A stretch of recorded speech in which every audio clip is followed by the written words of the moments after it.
Bonjour à tous, donc ici on est pour la correction de l'exercice 1 sur les probas conditionnels du bac STMG 2018 centre étranger, donc sujet de juin, idéal pour se préparer pour l'épreuve donc de métropole de fin juin et les autres bien évidemment. Donc on est parti. Alors pour faire ce genre d'exercice d'abord c'est bien lire le texte. On a un arbre, on va le remplir tranquillement. Il faut prendre du temps pour remplir l'arbre parce qu'après le reste est assez classique. Donc le texte. Alors, à l'issue de la célébration du 500e anniversaire de sa ville, le directeur de l'office de tourisme a commandé une enquête. Voilà, je ne vais pas tout lire. Cette enquête a été réalisée auprès de personnes s'y étant rendues. Il en ressort que, alors voilà, là on a les pourcentages. Donc 15% des personnes interrogées ont entre 18 et 25. Voilà, on a la répartition par rapport aux âges. Alors les lettres ici, comme ça on est tout de suite. Donc E c'est 18-25 ans, donc je vais mettre ça en jaune. D'accord, donc la phrase jaune concerne les E. Ensuite, les personnes interrogées entre 26 et 45 ans, ça sera la lettre F. J'aurais dû même tout mettre en jaune dessous pour que ce soit bien clair. Là, si vous avez des marqueurs ce jour-là, vous pouvez vous permettre ça. Et ensuite, 45% des 46 ou plus, c'est donc la lettre G. Voilà, ça c'est pas mal parce que comme ça, on voit tout de suite les informations. Ensuite, on a d'autres phrases. Alors, on traduira dans l'arbre tout à l'heure. Donc, il a été demandé aux personnes interrogées si elles s'étaient rendues au restaurant lors de cette manifestation. Voilà. Et on a donc restaurant ou pas restaurant. Donc, ça, c'est des conditionnels. Quand on regarde les 18-25 ans, donc à cette condition, 28% se sont rendus au restaurant. Donc, on parle encore ici de la population jaune. Donc, les 18-25 ans. Population bleue, on vous dit parmi les 26-45 ans, 42% vont au restaurant. On va aller plus doucement. Voilà. Et ensuite, en vert pour ceux qui ont plus de 46 ans. Voilà. Donc comme ça, vous voyez, chaque information s'adresse à une population différente. On va d'abord compléter l'arbre. Donc vous voyez, l'arbre ici, on a E, F et G. Donc G, ça sera les verts, F, les bleus, et E, les jaunes. Comme ça, vous allez vite comprendre comment on remplit l'arbre. Pour ceux qui n'y arrivent pas, pour les autres, ça doit déjà être fait, je suppose. Alors, on est parti pour compléter cet arbre. Alors, je vais mettre un petit peu de lettres ici. Donc, 15% des personnes interrogées ont entre 18 et 25 ans. Ça, qu'est-ce que c'est? Eh bien, c'est tout simplement, on est en train de vous donner la probabilité de quel événement? De l'événement E. D'accord? Donc, P de E, c'est 15%. 15%, vous savez bien, c'est 15 sur 100. Donc, ça s'écrit 0,15. 15 sur 100, 0,15. Donc, ici, ça a déjà été écrit. D'accord? Donc, pour vous aider un petit peu. Deuxième information, 40% donc des personnes interrogées entre 26 et 45 ans, ça c'est donc la probabilité de l'événement qui s'appelle l'événement F. Ici, donc ça sera 40% qu'on met sous forme décimale, 0,40 ou 0,4, comme vous voulez. Et là j'inscris tout de suite, donc 0,40 ou 0,4, comme vous voulez. Pour ceux de 46 ans plus, donc les G, ça sera donc probabilité de G, c'est donc 45%, je vais rester sur la même trame, 45%, donc 45 sur 100, 0,45, voilà. Et donc sur l'arbre, vous avez vu, on va remplir 0,45. Vous pouvez remarquer que la somme des trois fait bien 100%. Et maintenant, on rentre dans les conditionnels. Donc la première partie, c'est celle qui est en haut. On a une condition, c'est on va regarder que les gens de l'ensemble E, c'est-à-dire les 18-25 ans. Et on vous dit quoi? Parmi ceux-là, 28% sont au restaurant. Donc cette probabilité qu'on vous donne ici, c'est une conditionnelle. C'est la probabilité d'aller au restaurant, sachant qu'on a 18-25 ans. Donc ici, sachant l'événement E. On note comme ça P de R, sachant le E en petit, vous voyez. Et ça, on met ça sur une branche qui va de E à R. Et donc ici, c'est 28%, donc 0,28. Et ça, je le mets dans l'arbre ici. 0,28. Par soustraction par rapport à 1, 0,28 ici, donc 28% vont là, 72% n'iront pas au restaurant, donc 0,72. D'accord? Pour trouver ça, je l'explique une fois, on fait 1 moins 0,28, ce qui fait 0,72. Ensuite, on continue. Parmi les 26-45 ans, ça c'est donc la probabilité d'aller au restaurant, sachant qu'on a entre 26 et 45, donc sachant les F. Et donc c'est 0,42.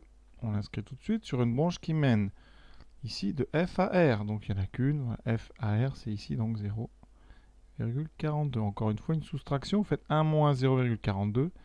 Ça fait 0,58. J'espère que vous suivez bien. Maintenant, on s'occupe de la troisième phrase. La troisième phrase ici, parmi les personnes de 46 ans ou plus. Donc là, on a une condition. On veut savoir. Donc on nous donne les probabilités d'aller au restaurant, sachant qu'on a plus de 46 ans, donc sachant G. Ça fait 63%, donc 0,63. Donc j'inscris ça tout de suite dans mon arbre, et on a fini déjà 0,63. Je fais 1 moins 0,63, ce qui fait 0,37. La première question, c'est donc compléter l'arbre pondéré. C'est ce qu'on vient de faire. On a pondéré, on a mis un poids sur chacune des petites branches qu'on voyait. Maintenant, on est prêt pour faire tout le reste. Alors maintenant, on peut effacer tout le reste, on n'en a plus besoin. Définir par une phrase l'événement F inter R. Alors, inter, ça veut dire en même temps en événement. Donc, F inter R. Alors, je vais vous rappeler les deux phrases ici sorties du texte. Alors, c'est quoi F? La fiche est celle d'une personne ayant entre 26 et 45. Et R, c'est au restaurant. Donc, F inter R, c'est, on va recopier un peu pareil, la fiche est celle d'une personne donc ayant entre 26 et 45 ans, et en même temps on doit avoir l'événement R, hein, et s'étant rendu au restaurant. Voilà, et on vous demande la probabilité. Donc la probabilité d'une intersection dans un arbre, eh bien on repère d'abord le chemin qui passe par F puis par R. Donc ce chemin, je vais le mettre en orange. D'abord F, voilà. Et ensuite R. Et pour calculer la probabilité d'un tel chemin, on multiplie tous les nombres qu'on rencontre. Donc ici, ça fait 0,4 fois 0,42, c'est-à-dire P de F fois P de R sachant F. Là, on fait donc 4 fois 42, ce qui fait 168. Donc 0,168. J'espère ne pas me tromper dans ces petits calculs rapides. Voilà. Donc ça fait 16, si vous préférez mettre en pourcentage, 16,8%. Donc 16,8% des fiches qu'on va tirer seront celles d'une personne ayant entre 26 et 45 ans et s'étant rendue au restaurant. Voilà. Troisième question. Montrer que la probabilité de l'événement R est égale à 0,4935. Alors, qu'est-ce qu'on peut dire? C'est une question un petit peu plus difficile, hein, parce que R, dans l'arbre, il est découpé en trois. Alors, quelle couleur je vais prendre? Je vais prendre du rose. Voilà, ça sera beau comme ça. Vous avez un R ici, un R ici et un R ici. Il est découpé en trois, notre événement R. C'est une partition, d'accord? Si vous deviez faire un petit schéma, bien vous avez donc tous les gens qui ont été au restaurant. Ils sont divisés en trois catégories.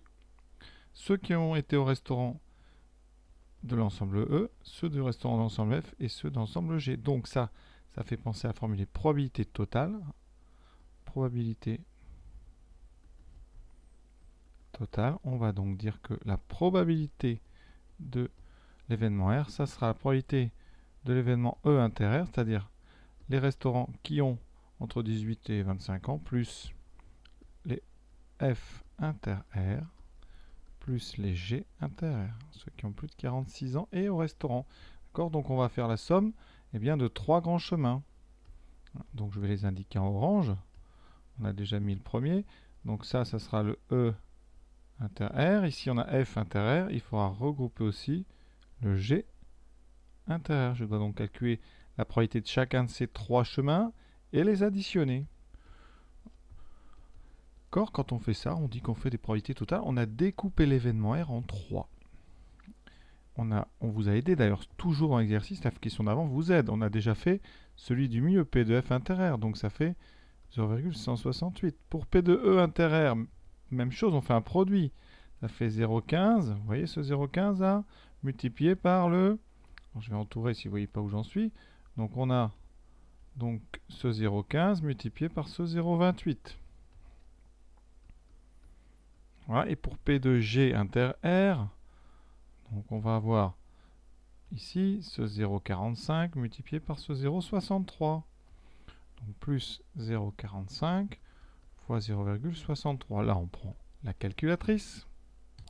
On réalise l'addition et vous voyez qu'on trouve bien 0,4935. Donc là C'est trop cool, quand on trouve ça, on est en général heureux. Ce qu'il fallait démontrer, hein, c'est QFD, d'accord? C'est quasiment certain que vous aurez à utiliser cette propriété le jour du bac. Alors là, elle est découpée en 3, c'est plus rare, c'est plutôt souvent en 2, mais il faut vous attendre à ça. Mais c'est sûr que ça va tomber, hein, d'accord? Conclusion avec la 4e question. Un grand classique d'ailleurs encore. Sachant que la fiche est celle d'une personne s'étant rendue au restaurant, calcule la probabilité que ce soit celle d'une personne de plus de 46 ans. Donc ici, qu'est-ce qu'on sait? On sait donc qu'on a pris une fiche de restaurant, donc on sait que R, et on veut ici plus de 46, donc on veut G. Donc ça veut dire que on cherche la probabilité de G, sachant R. Alors ça, c'est pas dans l'arbre, parce que il vous fera une branche qui part de R, et vous n'avez pas ici, vous voyez. Donc c'est une inversion de conditionnel, il faut donc utiliser la formule, vous n'avez pas le choix, cette formule, je vous la répète, c'est P de B sachant A, c'est P de A inter B divisé par P de A. Donc ici j'applique cette formule, ça donnera P de R inter G sur P de R. Alors R inter G, c'est pareil, il faut bien savoir que les intersections, on peut les échanger, parce qu'en français, restaurant et plus de 46 ans, c'est pareil que plus de 46 ans et restaurant. Donc ici, eh bien, vous passez à P de G inter R, vous pouvez même l'écrire d'ailleurs directement. Est-ce qu'on n'a pas tout? Ben, quasiment, hein. P de G inter R, on en a déjà parlé, c'est le dernier que j'ai fait en bas, vous voyez, donc c'est le 0,45 fois 0,63. Et on divise par P de R qu'on vient de calculer, on nous le donne comme ça. Ça fait 0,4935. Vous n'avez plus qu'à faire cette petite division. Et on a terminé. Voilà, vous voyez, j'ai tout fait à la machine. Donc vous pouvez détailler le calcul si vous voulez. Ça fait 0,2835 divisé par 0,4935. Les deux finissent par 35. Et donc vous allez donner une valeur approchée. Vous indiquez donc à peu près égal à 0,57. Alors est-ce qu'on va garder un peu de précision? On va garder deux chiffres, donc 40. Alors ça finit par 46, donc on arrondit à 57, 45. Donc ça veut dire à peu près 57,45%. Voilà, on ne vous demande pas une précision particulière dans le texte. Donc on va s'arrêter là. J'espère avoir été le plus complet possible, comme d'habitude. Je fais mon maximum, voilà. Donc n'hésitez pas à liker si vous avez trouvé ça sympa ou correct, voilà. Et à partager si vous voulez aider ceux qui sont en galère en maths. Voilà. À très bientôt pour ces sujets de STMG. Voilà.